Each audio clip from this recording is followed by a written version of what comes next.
We're going to start today with Professor Indranath Chatterjee. He's at Tongmyong University in South Korea.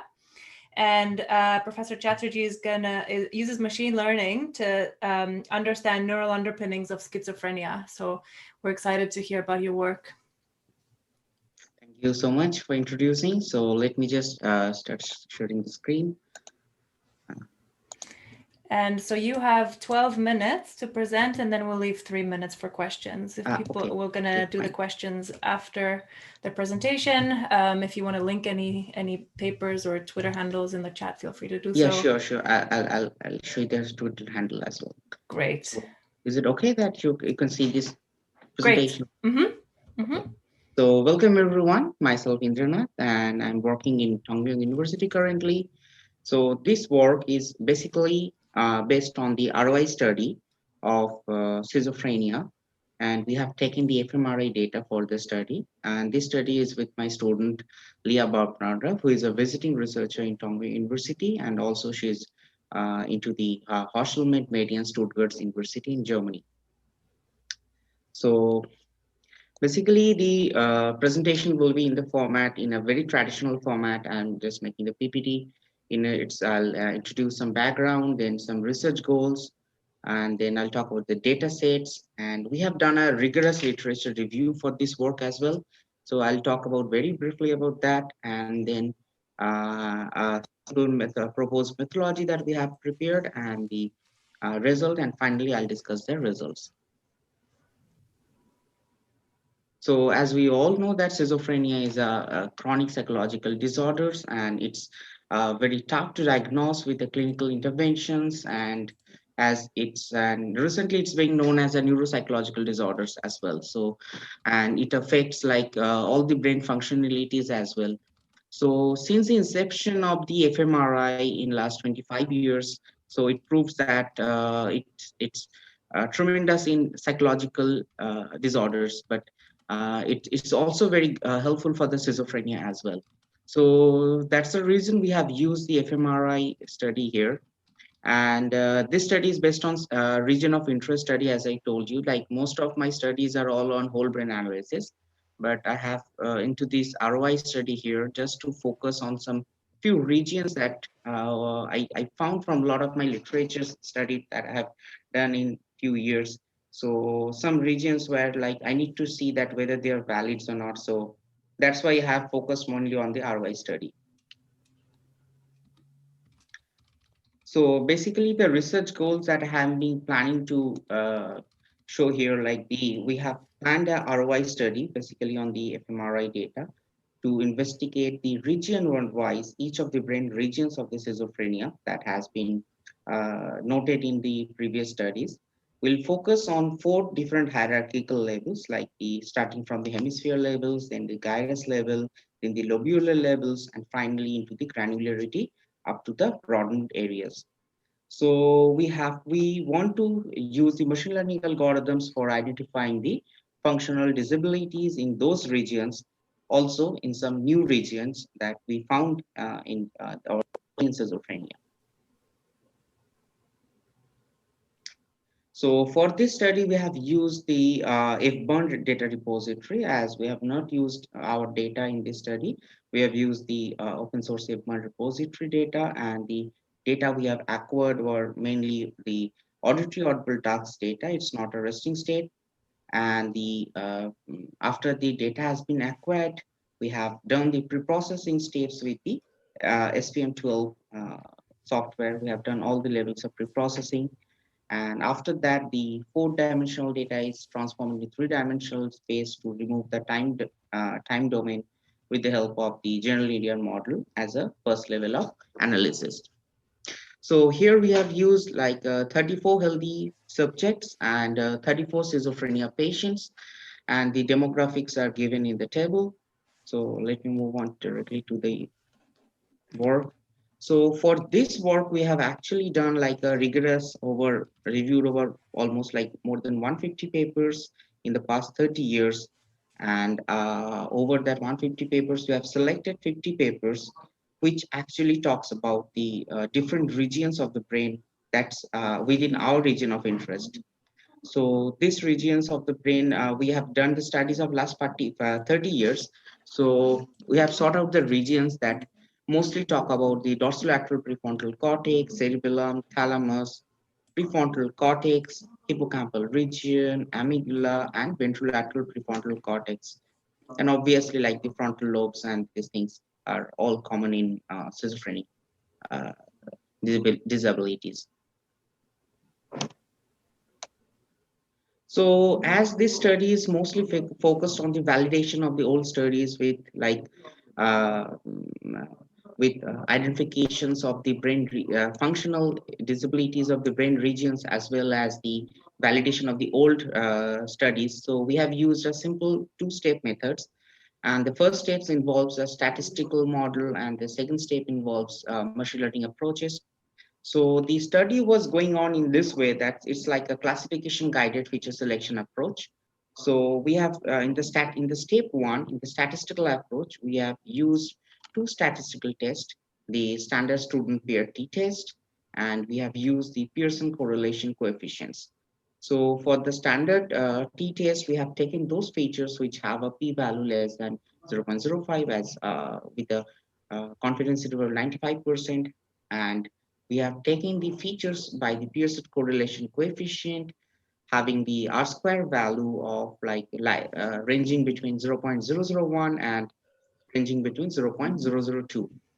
So, and this threshold is actually being calculated with the help of the machine learning algorithms which you have used.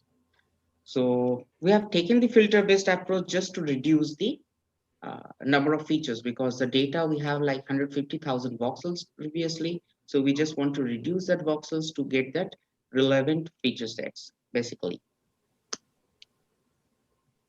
So in the second step, basically, we have used the standards 6 algorithms, machine learning algorithms. Although these algorithms we have tuned for our own study, and we have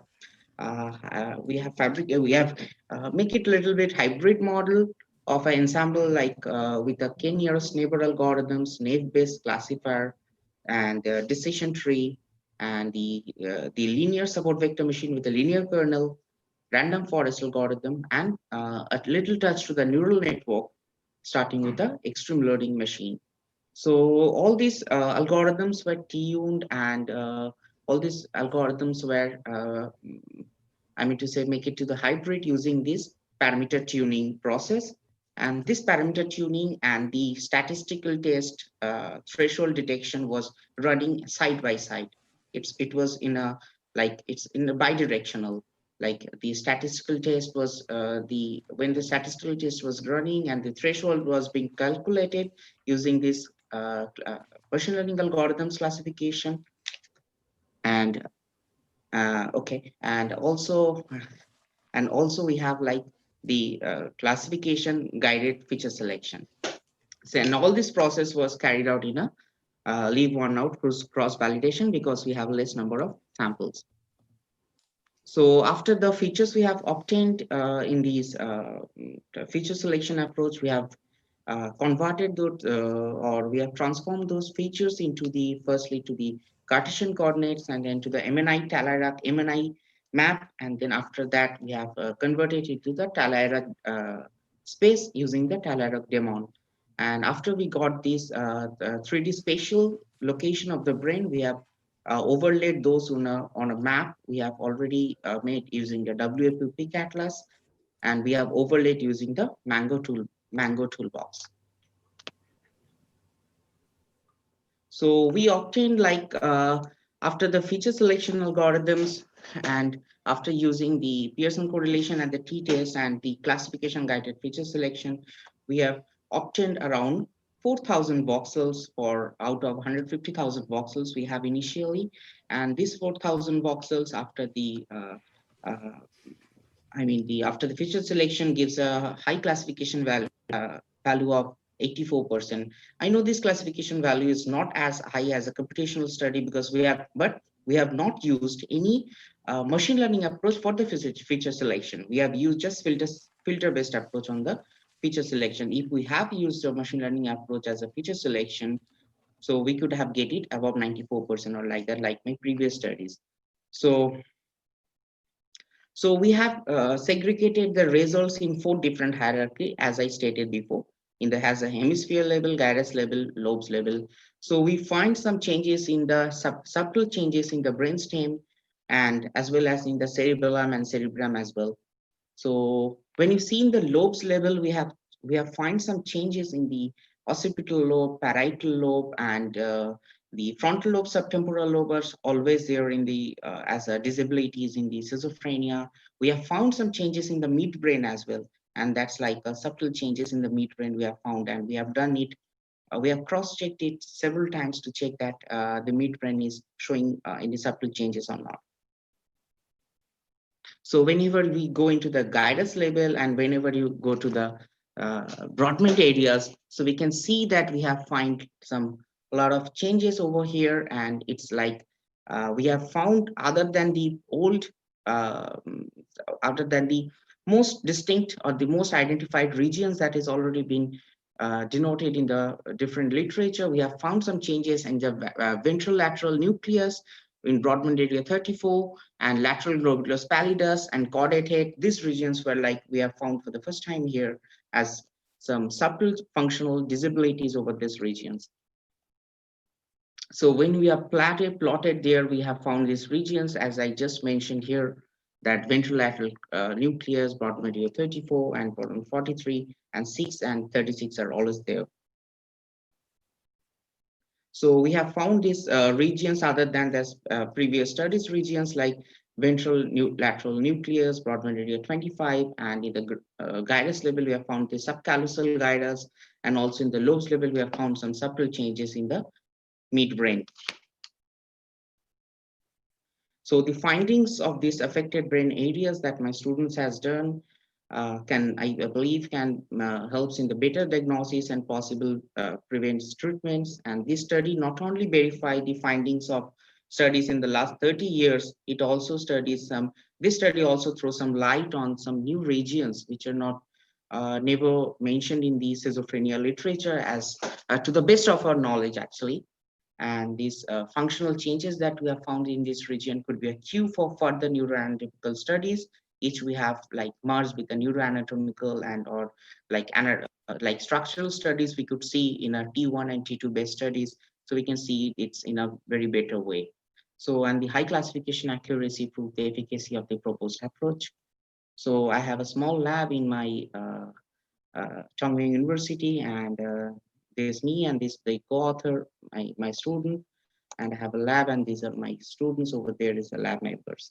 So thank you so much for listening, and I welcome all the questions and everything. I should share my Twitter handle as well. Should I share in the question answer forum or the discussion?